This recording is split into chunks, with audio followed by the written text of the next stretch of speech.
এই দুটো নিয়ামত আমি সঙ্গে সাথে করেছি, থাক না লাখ লাখ মানুষ কি যায় আসে, আমি বিশ্বাস করেছি বাঁচার মালিক আল্লাহ, হায়াতের মালিক আল্লাহ, মওতের মালিক আল্লাহ, আমি আল্লাহ ছাড়া কাউকে ভয় করি না, আর হুজুর ছাড়া বেশি ভালো কাউকে বাসি না।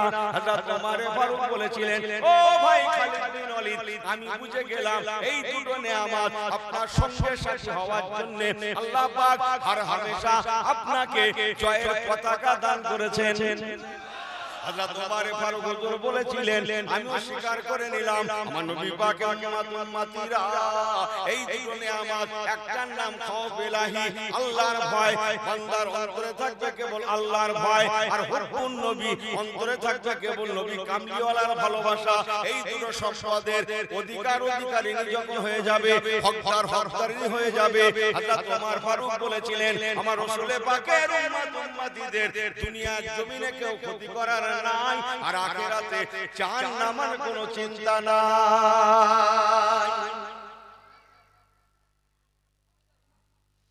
আল্লাহ হযরত ওমর ফারুক হুজুর খলিফা হলেন, শুনছেন সবাই, শুনছেন, একবার হাত করে তাকবীর দাও তো, নারে তাকবীর। আল্লাহ পাকের আওয়াজ, তোমরা নবী কামলিওয়ালা হয়ে যাও। ওমাইয়ুতি রাসূল ফাকাদ আতাল্লাহ, যদি নবীওয়ালা হতে পারো আমি আল্লাহ বলে দিলাম তোমরা আমার হতে পারবে। বান্দারে, যখনই তোমরা আমার হয়ে যাবে, মান কানা লিল্লাহি কানা আল্লাহু লাহু, আল্লাহর কোরআন পাকে চমকাচ্ছে, বান্দা যখন আমার হয়ে যায় আমি আল্লাহ তখন বান্দা বান্দির হয়ে যায়। আমার কথাগুলো বুঝেন, তাই আসুন সংক্ষেপ সময় তো কত ছেটে কেটে বলি বলুন বাবু, এসব জরিয়ায় নামতে গেলে কত বোঝেন, দোয়া করেন যতটা পারি ছেটে কেটে। তাই ইসলাম যদি মানতে হয়, ঈমান যদি আনতে হয়, আনার মতো আনুন। বাঁচাবেন কে? জোরে বলেন, বাঁচাবেন কে? খাওয়াবেন কে? পড়াবেন কে? নিরাপত্তা দেবেন কে? সবকিছুর মূলে কে? ইন্নাল্লাহা আলা কুল্লি শাইইন কাদির। সুবহানাল্লাহ বললেন না? সবকিছুর উপরে ক্ষমতাবান আমার আল্লাহ। তাই আসুন না নবী কামলিওয়ালার রেখে যাওয়া পথে মানুষ অনুযায়ী সুন্নাতে নববী পায়রাবি করি, দেখবেন দুনিয়াতে বাস হর জায়গা আপনাকে ওয়েলকাম জানাচ্ছে, সবাই আপনাকে সুস্বাগতম জানাচ্ছে, কিন্তু আমি এমন মুসলমান জুতো চুরি হয়ে যাচ্ছে, আমাকে মাফ করবেন। আমি অস্ত্র একই জায়গায় দেখেছি, আপনাদের ঠকানোর একটু জানা কথা বলে দিয়ে যাই। হযরত ওমর ফারুক হুজুরের কথা যখন বলছিলেন, উনি প্রথম দিন খলিফা নির্বাচিত হই হযরত খালিদ বিন ওয়ালিদকে অবসর করলেন, করে ওই জায়গায় হযরত আবু উবাইদা ইবনে জাররাহকে সেনাপতি নিযুক্ত করলেন, ইসলামের খেদমতে পাঠিয়ে দিলেন। কত অনেক ইসলামের খেদমতে পাঠিয়ে দিলেন, এদেশে ওদেশে সেদেশে, ইরাকে, ইরানে, জর্ডানে, কুয়েতে, লেবাননে, সিরিয়াতে, ফিলিস্তিনে, মিশরে, সর্ব জায়গায় পাঠালেন। আল্লাহর হুকুম, সর্ব জায়গার মানুষ নবী পাকের সাহাবীদের আখলাকে আদর্শে উদ্বুদ্ধ হয়ে নবী পাকের কথা শুনে, সুন্নাত নববীর কথা শুনে, কোরআনের কথা শুনে, আল্লাহর কথা শুনে মানুষ কাতারে কাতারে মুসলমান হতে হতে এক সময় দেখা গেল টোটাল এরিয়াটা প্রায় মুসলিমই হয়ে গেছে, সব ইসলামের ঝান্ডা। বলেন না সুবহানাল্লাহ। চতুর্দিকে কি মিশরে, কি ইরাকে, কি ইরানে, কি জর্ডানে, কি কুয়েতে, কি লেবাননে, কি সিরিয়াতে, কি বলে আপনার ফিলিস্তিনে, সর্ব জায়গায় ঈমানের কালেমার পতাকা। সুবহানাল্লাহ বললেন। হযরত ওমর ফারুক বাহিনী পাঠিয়েছিলেন, শুধু বাহিনীতে সাহাবীর সংখ্যা ছিল 4000। সুবহানাল্লাহ বলবেন না? হাজার পর্যন্ত, এই হাজার পর্যন্ত না, এখানে কত হাজার শ্রোতা আওয়াজ শুনছেন, হাজার হাজার হবে না, এইটাকে ঠিক করলেন। হাজার কিসকে বলা जाता है, 4000 শুধু সাহাবায়ে রাসূল ছিলেন ইসলামের খেদমতে, বাকি আরো কয়েক হাজার মদিনার সাধারণ মানুষ বিরাট কাফেলা মদিনা থেকে হযরত ওমর ফারুক পাঠিয়ে দিলেন, যাও ইসলামের খেদমত করো। এদেশে ওদেশে সেদেশে কলেমার দাওয়াত দিতে দিতে এক সময় এই বাইতুল মুকাদ্দাসকে নিয়ে ফিলিস্তিন কত কি হচ্ছে না বাবু, একদম টাটকা আওয়াজ করছে, একদম গরম গরম কথা। এই ফিলিস্তিনে বাইতুল মুকাদ্দাসের কাছে মদিনার মানুষগুলো এসে পৌঁছালেন, সব চতুর্দিকে জয় হয়ে গেছে, বাকি আছে কেবল বাইতুল মুকাদ্দাস। আর বাইতুল মুকাদ্দাসটা এমন একটা প্রতিষ্ঠান ভাই, তিনটে সম্প্রদায়ের কাছে প্রিয় সম্মান। আমাদের কাছে যেমন বাইতুল মুকাদ্দাসটা সম্মানী,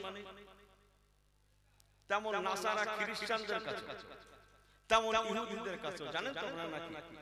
একটু করে জাস্ট কাজ দেব না, ওরে বাবা ইহুদি ইহুদি, হ্যাঁ হাজার হাজার ওদের বংশে নবী এসেছিলেন, হাতে গোনা মাত্র 2-4 জন ছাড়া ওয়াইলা ইউনুস আলামিনাল মুরসালিন, নবী ইউনুস আলাইহিস সালাম, নবী হযরতে আপনার কি বলে সালেহ আলাইহিস সালাম, এরকম হাতে গোনা কয়েকজন ছাড়া বাকি নবীরা সব ওই ইহুদিরা যে বংশে, ওই বংশে আল্লাহ পাঠিয়েছেন। আর কালক্রমে সবাই বাইতুল মুকাদ্দাসের চতুর্দিকে জন্মগ্রহণ করেছিলেন। আরো সংক্ষেপ, সমস্ত নবীগণরা বাইতুল মুকাদ্দাসে জীবন কাটিয়েছেন। হজের জন্য শুধু কাবাতে আসতেন, বাকি বাইতুল মুকাদ্দাসে থাকতেন।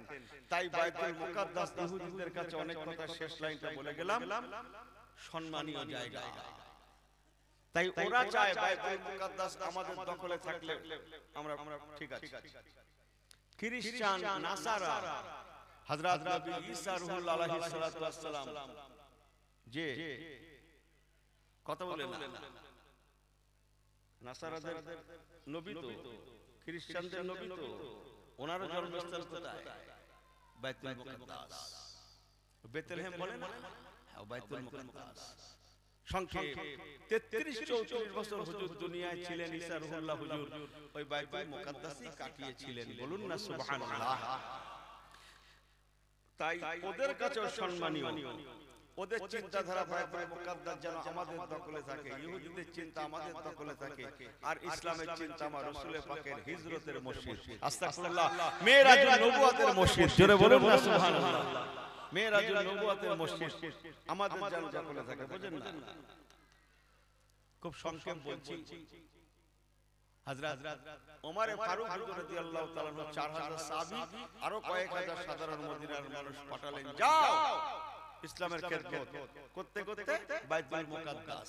বাইতুল মুকাদ্দাসে যারা পুরোহিত আছে, সেই সময় যারা খ্রিস্টান বড় বড় পণ্ডিত মানুষ সব, তারা সব কি বলে ইনজিল তৌরাত সব রিসার্চ করে করে দেখতো, তারা দেখেছে ইনজিল তৌরাতে চমকাচ্ছে, বাইতুল মুকাদ্দাস একদিন ইসলামের কাছে বিজয় লাভ করবে, ইসলামের কাছে চলে যাবে, মুসলমানদের হাতে যাবে, তবে যার মাধ্যমে যাবে সেই ব্যক্তিকে দেখতে এই রকম ওই রকম সেই রকম হবে।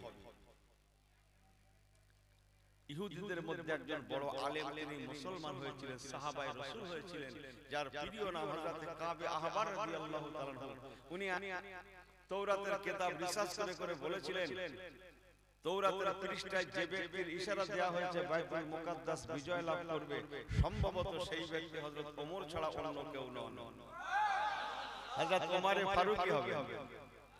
জোরে বললেন না? মুসলমান সংক্ষেপ করে বলে গেলাম, বাইতুল মুকাদ্দাসে নবী পাকের সাহাবীরা গেলেন। বাইতুল মুকাদ্দাসে যিনি মেন পুরোহিত ছিলেন, উনি জিজ্ঞাসা করেন আপনাদের কমান্ডার ইন চিফ কে? হযরত আবু উবাইদা ইবনে জাররাহকে দেখিয়ে দিলেন। খালিদ বিন ওয়ালিদ হুজুরও ছিলেন, ওনাকেও দেখিয়ে দিলেন। মেন পুরোহিত বলেছিলেন হতে পারে না, ইনি আমাদের বাইতুল মুকাদ্দাস দিতে পারে না। যদি বাইতুল মুকাদ্দাস জয়লাভ করে, ইসলামের ছায়াতলে যায়, তাহলে বর্তমান খলিফা আমিরুল মুমিনিন খলিফাতুল মুসলিমিন হযরত ওমর ফারুক রাদিয়াল্লাহু তাআলা আনহুর মাধ্যমেই তা সম্ভব। অতএব আমরা কথা দিলাম, মদিনা শরীফ থেকে হযরত আমিরুল মুমিনিন খলিফাতুল মুসলিমিন ওমর ফারুক রাদিয়াল্লাহু তাআলা আনহু উনি যদি সরাসরি বাইতুল মুকাদ্দাসে আসেন, আমরা চাবিটা দিয়ে দেব, ওনার হাতে বাইতুল মুকাদ্দাসটা ছেড়ে দেব, তবে ওনাকে আসতে লাগবে একটু বলি নাকি নারে তাকবীর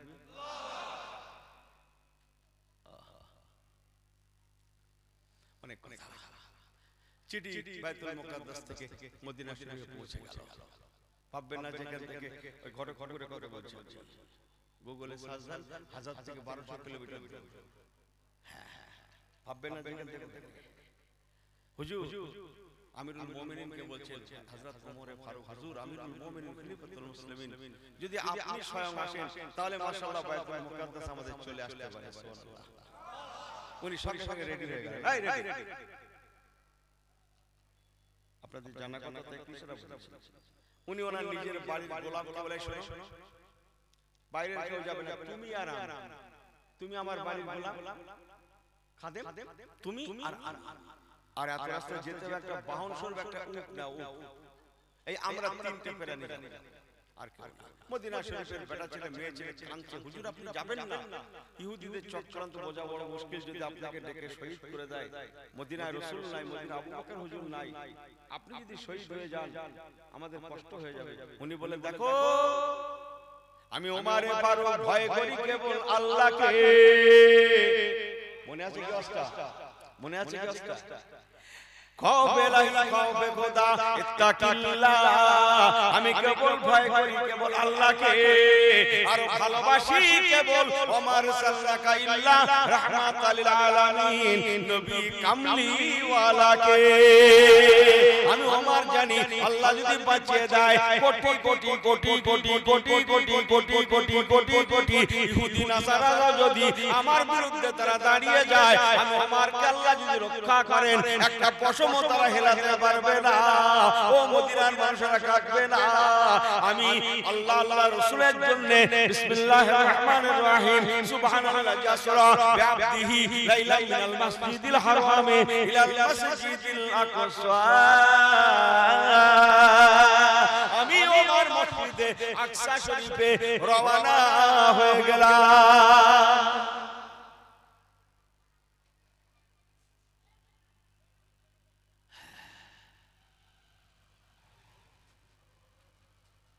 শুনছেন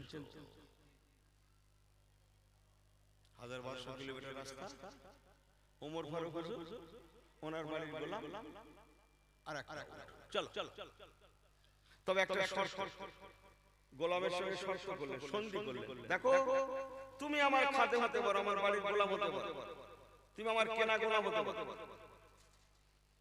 এই দীর্ঘ 1200 কিলোমিটার পথে আমি আর তুমি আর আমাদের উটটা আল্লাহ শর্ত হচ্ছে তোমার সঙ্গে আমি সন্ধি করলাম আমি কিছুক্ষণ উটের পিঠে চলে যাব তুমি উটের লাগাম ধরে টেনে টেনে নিয়ে যাবে আমার উটের লাগাম তারপর আমি নামবো তুমি উটের উপরে বসবে এই শুনছেন শুনছেন সবাই ঠিক আছে কি বললেন আমি কিছুক্ষণ উটের পিঠে চলবো তুমি আমার উটের লাগামটা ধরে টেনে টেনে নিয়ে যাবে তারপরে আমি নেমে যাব তুমি উঠবে আমি ওমর তোমার উটের লাগামটা ধরে কিছুক্ষণ টেনে টেনে নিয়ে যাব তারপরে উট সে তো একটা জন্তু তার তো একটা জীবন আছে কিছুক্ষণ আমি আর তুমি খালি খালি হেঁটে যাব ও উট খালি খালি কিছুক্ষণ যাবে গোলাম কেঁদে জানে হুজুর আপনি কি বলছেন আপনি সারা বিশ্বের অর্ধেকের বেশি খলিফা 2,40,00,000 বর্গ মাইল এলাকার 100 অধিপতি আপনি কি বলছেন এই ভালো করে শুনুন ইনি শুধু বুক বাজাচ্ছে আমার দোয়াখানা কবুল হয় না শুধু এমন করছে আমাকে চিনিস জামা ফলাচ্ছে পরে শোনা গেল ও রাস্তায় এরকম করে বাড়ি নাকি ওর বিবি পর্যন্ত দাম দেয় না আমি লোকের কথা বলছি আমি আমাদের কথা আমার কথা বলছি মনে করেন আর কি ভাষায় বলি ইসলাম আছে নূরের অভাব মনে আছে কি কথাগুলো আমল আছে কালারের অভাব মনে আছে কি কথাগুলো হ্যাঁ গোলাম যখন বলেন হুজুর এটা কেমন হুজুর আপনি আমল করে বলছেন আপনি উটের পিঠে চড়বেন আমি টেনে নিয়ে যাব এটাই স্বাভাবিক অথচ আপনি বলছেন আমি টেনে নিয়ে যাব তুই বসবি এক কথা ওনার সামনে দুবার বলা চলবে এই তুই বেশি বুঝে গেছিস তোমার বাবার কথা তো এ তো আমার থেকে বেশি বুঝে গেছে এই কথা বোঝেন না বোঝেন দুবার বলে যা বলে তাই জিন্দাবাদ, জোরে বলুন না সুবহানাল্লাহ। এই শুনছেন শুনছেন? হ্যাঁ, হযরত ওমর ফারুক রাদিয়াল্লাহু তাআলা সেখানে যাবেন, অত সময় নিলেন না। চিঠি পেয়েছিলেন যে পোশাকে, সাধারণ পোশাকে ছিলেন, সেই পোশাকেই উনি জেরুজালেমের পথে রওনা হয়ে গেলেন। দেখা গেল ওনার জামা কাপড়ের মধ্যে কয়েক জায়গায় তালি যুক্ত আছে, তালি লাগানো আছে, তালি তালি তালি বোঝেন আপনারা? ছেঁড়া সেলাই। আর ইনি কোথায় যেন যাবে, সে একবার এখানে স্প্রে করেছে, একবার এদিকে স্প্রে করেছে, একবার পেছনে স্প্রে করেছে। এই কথা বোঝেন না মনে হয়? আতর কিনে সেই ঈদের সময়, এই ঈদের আতর না, আমি আপনাদের কারো কথা বলছি না, অন্য জায়গার কথা বলছি। এই ঈদ কিনেছে,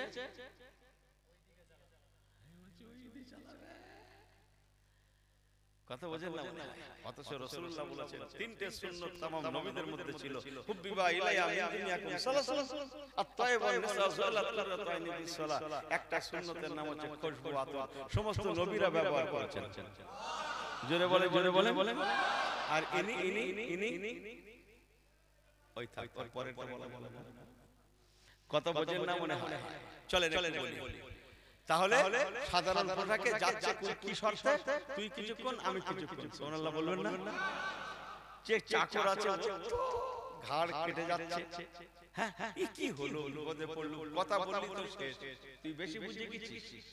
সংক্ষেপ, আপনার দিল্লি গেট দেখেছেন, ইন্ডিয়া গেট দেখেছেন, জেরুজালেমের এরকম একটা গেট আছে, গেটটা পার হয়ে গেলেন, ওদিকে হযরত ওমর ফারুক যাচ্ছেন, জেনে হাজার হাজার ইহুদি নাসারারা তারা হুজুরকে রিসেপশনের জন্য রিসিভ করবেন বলে সুন্দর সাজে সজ্জিত হয়ে উত্তম পোশাকে তারা সেজে তারা ওমর ফারুক হুজুরের জন্য ইন্তজার করছেন। বিশ্বের অর্ধেকের বেশি খলিফা হযরত ওমর ফারুক আসছেন, সুন্দর সাজে সব সেজে রেডি হয়ে আছেন, ইন্তজার করছেন। ওমর ফারুক হুজুরকে দেখেননি, এই প্রথম দেখবেন। আমি যখন ওয়াজ করছি তখন তো ফোন টোন সব ছিল না। এই দেখা যায় না, কি বলে এখানে ছবি তুলে পাঠায়, কি বলে মোবাইলে হোয়াটসঅ্যাপ না। এই আগেকার হুজুর তো ঠিক লাইন করতে পারে না। আমি যখন ওয়াজ করছি তখন হোয়াটসঅ্যাপ ছিল না, ওইটাকে ঠিক করলাম। হ্যাঁ, চেনেন না, নাম শুনেছেন, তাই রিসিভের জন্য হাজার হাজার দাঁড়িয়ে আছে। হযরত ওমর ফারুক গেট পার হয়ে গেলেন। কালক্রমে তখন ওমর ফারুক হুজুরের পালা উটের দড়ি ধরে টেনে টেনে নিয়ে যাওয়া, আর গোলাম পিঠের উপরে বসে থাকা। সুবহানাল্লাহ বললেন না? ওদিকে 4000 সাহাবায়ে রাসূল, আরো কয়েক হাজার মদিনার মানুষ, তারাও সব আছেন, ওমর ফারুক হুজুরের জন্য ইন্তজার করছেন। তারা দেখলো সরকার, এ তো শেষ। সাধারণত যিনি উটের পিঠে বসে থাকবেন তিনি গভর্নর হবেন, তাই দূরের থেকে সব ইহুদি নাসারারা চেনে না যিনি মানে উটের পিঠে বসে আছেন, ওনাকে সবাই কি করছে? সালাম করছে। আবু উবাইদা ইবনে জাররাহ সহ হাজার হাজার সাহাবীদের শের কেটে যাচ্ছে, এ কি হলো? তাই ছুটে গিয়ে ওমর ফারুক হুজুরের কানে কানে বলেন, হুজুর কিছু মনে নেবেন না, হুজুর হাজার হাজার লোক আপনাকে একটু দেখবে বলে তারা রিসিভ করার জন্য ইন্তজার করছে আজ কয়েকটা দিন। হুজুর দয়া করে আপনি উটের লাগামটা ছেড়ে উটের পিঠে বসেন, আর আপনার গোলামের হাতে উটের লাগামটা দেন। হ্যাঁ, কি বললে? ও আবু উবাইদা ইবনে জাররাহ, কে আমাদের চিনতো? নবী কামলিওয়ালার জন্য ইন্না দীনা ইনদাল্লাহিল ইসলাম, ইসলামের জন্য আল্লাহ এই মর্যাদা দিয়েছেন। ও আবু উবাইদা ইবনে জাররাহ, তোমার মুখে কথা মানায় না, আমি যেন দেখছি তুমি কয়েকটা দিন ইহুদি নাসারাদের এলাকায় এসে নবী কামলিওয়ালার সুন্নতকে ভুলতে বসেছো। রেখে দাও তোমার কথা, আল্লাহর কসম তোমার দেশের সংস্কৃতি বজায় করার জন্য, কৃষ্টি কালচার বজায় করার জন্য আমি রাসূল পাকের সুন্নতকে খেলাফ করতে পারবো না। আরেকটু জোরে বলে সুবহানাল্লাহ। এখন যে গোলামের বসার পালা, গোলামের উটের পিঠে চড়ার পালা, আমার লাগাম ধরে টেনে নিয়ে যাওয়ার পালা। আল্লাহ বলে একজন আছে না, নেই? ঠিক মুখের কাছে গিয়ে পালাটা এরকম পড়ে গেল। অতএব মনে রেখে দিও আবু উবাইদা ইবনে জাররাহ, আমি ইসলামের হুকুম খেলাফ করতে পারবো না, টর্চার করতে পারবো না, নবী কামলিওয়ালার সুন্নাত খেলাফ করতে পারবো না। এতে তোমার জেরুজালেম এলাকার ইহুদি নাসারা মানতে হয় মানুক, না হয় না মানুক, আমি ওমর আল্লাহ নবীর সুন্নত খেলাফ করতে পারবো না। এই হতা হয় মেরা ইসলাম। ওয়াজ বোঝেন কিছু? হ্যাঁ, তাই খাদির করতে গেলে দেখে দেখে গোশ বেশি দেওয়া ভালো। কি বললো, কি বলে বললো, দেখে দেখে দেখে চলবে না। এই বোঝেন না, বোঝেন দেখে দেখে কি আমি কি ওয়াজ ভুল হয়ে যাচ্ছে না? কি বলেন?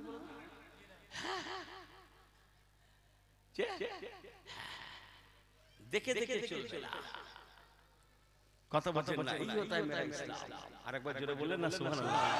সংক্ষেপ এখন আবু উবাইদা বিন জাররাহ হাজার হাজার ইহুদি নাসারাদের যে বলছে, দাদা ভাইরা কিছু মনে করেন না, আপনারা যাকে স্যালুট দিচ্ছেন উনি আমাদের আমিরুল মুমিনিন নয়, বরং যার হাতে ওকে লাগাম আছে উনি আমাদের আমিরুল মুমিনিন। জোরে বলেন, জোরে বলেন। হাজার হাজার ইহুদি নাসারা গণেরা অবাক হয়ে গেলেন, একই দেখলাম, একই দেখছি। এই যদি হয় ওমর ফারুকের আদর্শ, না জানি এনাদের নবী ওমর সাল্লাল্লাহু ইল্লা রাহমাতাল লিল আলামিন, আলামিন, আলামিন, নবী কামলিওয়ালার আদর্শটা না জানি কতই না মহান ছিল। ইসলামের আদর্শ কতই না মহান, যে ধর্ম তার আপন গোলামের মর্যাদা দিতে শেখে, নিঃসন্দেহে এই ধর্ম কাউকে ক্ষতি করতে পারে না। অতএব তাহলে আর কেন বিলম্ব? 2,40,00,000 বর্গ মাইল যার আয়ত্তে আছে সেই ব্যক্তির আদর্শ যদি এই হয়, এনাদের নবী রাহমাতুল আলামিনের আদর্শ না জানি কত মহান, কোরআনের আদর্শ না জানি কত মহান, আল্লাহর আদর্শ না জানি কত মহান, তাহলে আর কেন বিলম্ব? যে ধর্মে একজন ভৃত্য কি বলে একজন কাজের লোককে মর্যাদা দেয়, সেই ধর্ম নিঃসন্দেহে নাম্বার ওয়ান। তাই তারা বিলম্ব করে না।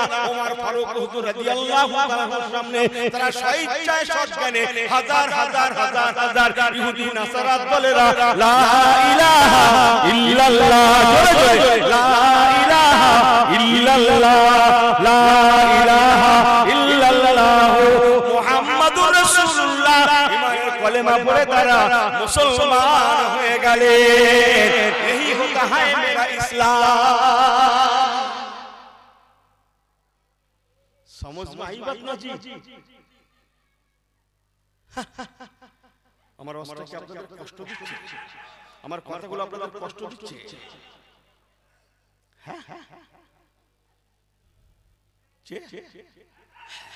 यही होता है मेरा धर्म, यही होता है मेरा इस्लाम। हजरत उमर फारूक हुजूर दरबारे कतरे कतरे মানুষ কলেমা পড়ে মুসলমান হতে লাগলেন। এক 2,40,00,000 বর্গ মাইল এলাকার 100 জন অধিপতি, একই আদর্শটা না জানি এনাদের নবীর আদর্শ কত মহান ছিল, ইসলাম কতটা সুন্দর, কতটা সুন্দর, কতটা সুন্দর, আল্লাহ না জানি কতটা সুন্দর। কথা বোঝেন না মনে হয়? যাক অনেক কথা। মসজিদে আকসা মেন পাদ্রী যিনি, তিনি ওমর ফারুক হুজুরকে ঘুরিয়ে ঘুরিয়ে দেখাতে লাগলেন। মসজিদে আকসার এলাকা অনেক লম্বা চওড়া, তো কথা বোঝেন না। 5 মাইল করে চতুর্দিকে 4টে দেওয়াল আছে মসজিদ আকসা। এক এক দিকের পাঁচিল 5 মাইল করে লম্বা। এইবার ঠিক করলেন মসজিদে আকসা এলাকা কত। এক এক দিকের পাঁচিল 5 মাইল করে লম্বা। সব থেকে উঁচু পাঁচিল হচ্ছে পশ্চিম দিকের পাঁচিল, যে পাটটা ইহুদিরা থাকে। ওই পাঁচিলের চতুর্দিকে হাজার হাজার নবী রাসূল পয়গম্বর গণেরা শুয়ে আছেন। হযরত সালাউদ্দিন আইয়ুবী রাহমাতুল্লাহ শুয়ে আছেন। হযরত মাওলানা মুহাম্মদ আলী, আমাদের হিন্দুস্তানের মাওলানা মুহাম্মদ আলী ছিলেন না, মাওলানা মুহাম্মদ আলী সেই ভারত ভাগের সময় উনিও শুয়ে আছেন। আরো সংক্ষেপ ঘুরিয়ে ঘুরিয়ে দেখাচ্ছেন। হঠাৎ বিসমিল্লাহির রহমানির রহিম, হাফিজু আলাস সালাওয়াতি ওয়াস সালাতুল মুস্তা ওয়া কুমু লিল্লাহি কানিতিন। আসরের নামাজের আযান, হাইয়া আলাস সালাহ।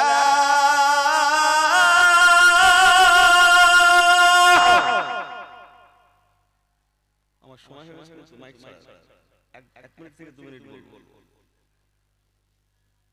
আসরের আযান মেন পুরোহিত ওমর ফারুক হুজুরকে বলছেন। তখন উনি একটা গির্জার মধ্যে পরিদর্শন করছেন, ওনাকে ঘুরিয়ে ঘুরিয়ে দেখাচ্ছে গির্জা, ওখানে গির্জা আছে, আরো সব আছে, ইহুদিদের আছে, আসরের আজানের সময় উনি ব্যস্ত বলেন ওমর ফারুক হুজুর নামাজ পড়বেন বলে। গির্জার প্রধান পুরোহিত বলছে, হুজুর পরিষ্কার পরিচ্ছন্ন জায়গা, গির্জার মধ্যে পবিত্র জায়গা, আমরা ঝাড় মারা করি সব সময়, আপনি এখানটায় আসরের নামাজটা পড়ে নেন। সুবহানাল্লাহ বললেন। এই গির্জার মধ্যে আসরের নামাজটা পড়েন, জোরে বলেন। ঠিক আছে? তারাও কি সুন্দর। ওমর ফারুক হুজুর এবার কত তীক্ষ্ণ বুদ্ধির অধিকারী ছিলেন, উনি বলেন, না আমি এখানে নামাজ পড়বো না, আমি যদি নামাজ পড়ি অদূর ভবিষ্যতে আমার মুসলিম সমাজ তারা বলতে পারে আমাদের হুজুর এখানে নামাজ পড়েছিলেন, অতএব এখানে মসজিদ বানাবো, তোমাদের গির্জার ক্ষতি হবে। আমি ইসলামে কারো গির্জার ক্ষতি হোক, কি বলে কারো আরো সবের প্রতিষ্ঠান আছে, লাকুম দীনুকুম ওয়ালিয়া দিন, না না না হতে পারে না, আমি এখানে আসর করব, ভবিষ্যতে এটাকে উড়িয়ে দিয়ে মসজিদ করবে, ক্ষতি হবে আপনাদের। আমার রাসূলের আদর্শ শেখায়নি, আমার হুজুর বলেছেন সবাই আল্লাহর বান্দা, জোরে বলেন। ঠিক আছে? তাই উনি ঘুরতে ঘুরতে মেন গেটের পাশে গেলেন, গির্জার সামনে পুরোহিত বলেন, হুজুরের জায়গাটা পরিষ্কার পরিচ্ছন্ন, আমরা ধোয়া মোছা করে রাখি, পবিত্র জায়গা, এখানে নামাজ পড়ব। উনি বললেন, তাও এখানে পড়লে অদূর ভবিষ্যতে বলবে এখানে আমাদের হুজুর নামাজ পড়েছিলেন, টোটাল এলাকাটা সব মসজিদ করে দিতে পারে, আপনাদের প্রতিষ্ঠানের ক্ষতি হবে, আমি পড়ব না। সুবহানাল্লাহ বললেন না? যাতে গির্জার ক্ষতি না হয়। কথা বুঝছেন আপনারা? ওমর ফারুক হুজুর নামাজ পড়লেন, বরং উনি বলেন, আমাকে সেই জায়গায় নিয়ে চলুন যেখানে মেরাজুন নবুয়তের রাতে আমার নবী কামলিওয়ালা নামাজ পড়েছিলেন। হয়ে গেছে, জলসা শেষ করে ফেলছি। ওনাকে এক জায়গায় নিয়ে যাওয়া হলো, একটা অপরিষ্কার অপরিচ্ছন্ন জায়গা, সেখানে ইট পাথর সব পড়ে পড়ে আছে, নোংরা মতো জায়গা, অপরিষ্কার জায়গা। উনি জামা আস্তিনে হাতা গুটিয়ে নিজে পরিষ্কার করতে শুরু করে দিলেন, অথচ সেখানে নামাজ পড়ার পরিবেশ নেই। সেই জায়গায় নামাজ পড়বেন বলে রাসূলুল্লাহ মেরাজুন নবুয়তের রাতে ওই জায়গায় নামাজ পড়িয়েছিলেন, কিন্তু জায়গাটা অপরিষ্কার অপরিচ্ছন্ন, তাই উনি সেখানে পরিষ্কার করছেন নামাজের পরিবেশ করবেন বলে। অথচ 4 থেকে 6000 মদিনার মানুষ ওনার সঙ্গে আছেন, কাউকে বললেন না যে আপনারা এই জায়গাটা পরিষ্কার করুন, বরং 2,40,00,000 বর্গ মাইল এলাকার খলিফা হয়ে নিজে কাজে হাত লাগালেন। এই হতা সুন্নাতে নববী। আল্লাহু আকবার। হযরত ওমর ফারুক রাদিয়াল্লাহু তাআলা নামাজ পড়লেন, সেই জায়গায় মসজিদ বানালেন। সংক্ষেপ করলাম মুসলমান, কোন জায়গার কথা বললাম একটু হাদিস কোরআনের ভাষায় বলে যাই। বিসমিল্লাহির রহমানির রহিম। সুবহানাল্লাহ জাসরা বিআবদিহি লাইলা মিনাল মাসজিদিল হারাম ইলাল মাসজিদিল আকসা। মসজিদ আকসা শরীফ, যে মসজিদে 1 রাকাত নামাজ পড়লে তিরমিজি শরীফ হাদিস পাকে চমকাচ্ছে 25,000 রাকাত নামাজের সওয়াব হয়। ও মুসলমান, যে মসজিদে যে জায়গায় গিয়ে মেরাজুন নবুয়তের রাতে আমার রাসূলুল্লাহ নামাজ পড়িয়েছিলেন, আর ওই নামাজের আগে আযান দিতে হয়, নামাজের আগে আযান হয়, সেই দিন আযান দিয়েছিলেন স্বয়ং জিবরাইল আমিন ফেরেশতা। একটু হাদিস পাক শুনলেন, বলা রাসূলুল্লাহ সাল্লাল্লাহু আলাইহি ওয়াসাল্লাম, ফাজ্জানা জিবরাইল আলাইহিস সালাতু ওয়াস সালাম ওয়া নাযালাতিল মালাইকাতু মিনাস সামাই সাল্লাল্লাহু নবী সাল্লাল্লাহু আলাইহি ওয়াসাল্লাম বিল মালাইকাতি ওয়াল মুরসালিন। ফাজ্জানা জিবরাইল আলাইহিস সালাতু ওয়াস সালাম মেরাজুন নবুয়তের রাতে হযরত জিবরাইল আমিন ফাজ্জানা উনি আযান দিলেন, ওয়া নাযালাতিল মালাইকাতু মিনাস সামাই। ওই আযান শুনে আল্লাহর আসমান থেকে ফেরেশতারা নাজিল হতে লাগলেন। ফাসাল্লাল্লাহু নবী সাল্লাল্লাহু আলাইহি ওয়াসাল্লাম, আমার রাসূলুল্লাহ ফাসাল্লাল্লাহু ইমামতি শুরু করে দিলেন, কাদেরকে নিয়ে? বিল মালাইকাতি ওয়াল মুরসালিন। আল্লাহর নবী রাসূল এবং ফেরেশতাদিগকে নিয়ে আমার রাসূল পাক মেরাজুন নবুয়তের রাতে ইমামতি শুরু করেছিলেন। ওই জায়গাটায় ওমর ফারুক হুজুর নামাজ পড়লেন আর একটা মসজিদ বানিয়ে দিলেন। সংক্ষেপ করলাম, ও আমার প্যারা ভাইরা, সেই এলাকার মানুষগুলা সব কাতারে কাতারে লা ইলাহা ইল্লাল্লাহ, লা ইলাহা ইল্লাল্লাহ, লা ইলাহা ইল্লাল্লাহ মুহাম্মাদুর রাসূলুল্লাহ ঈমানের কালেমা পড়ে মুসলমান হয়ে গেলেন। এই জন্য আমি ইউনুস বলেছিলাম, আল্লাহ কোরআন পাকে বলেছেন, আমিনু কামা আমানান নাস। ও দুনিয়ার ইমানদার ইমানদারেরা খামাখা ঈমানের লাভ নাই ঈমান যদি আনতে হয় আমিনু তোমরা ঈমান আনবে কেমন জানো কামা যেমন আমানান নাস তোমাদের নবী সাহাবীরা এনেছিলেন ওরে নবীর উম্মতেরা তোমরা যদি তোমাদের নবী সাহাবীদের মতো আদর্শবান ব্যক্তি হতে পারো আমি আল্লাহ যেমন তাদের বিজয় দান করেছিলাম আর জায়গায় বাঁচিয়েছিলাম তেমন তোমাদের ঘর আমি আল্লাহ বাঁচিয়ে দেব বাঁচিয়ে দেব বাঁচিয়ে দেব ইহকালে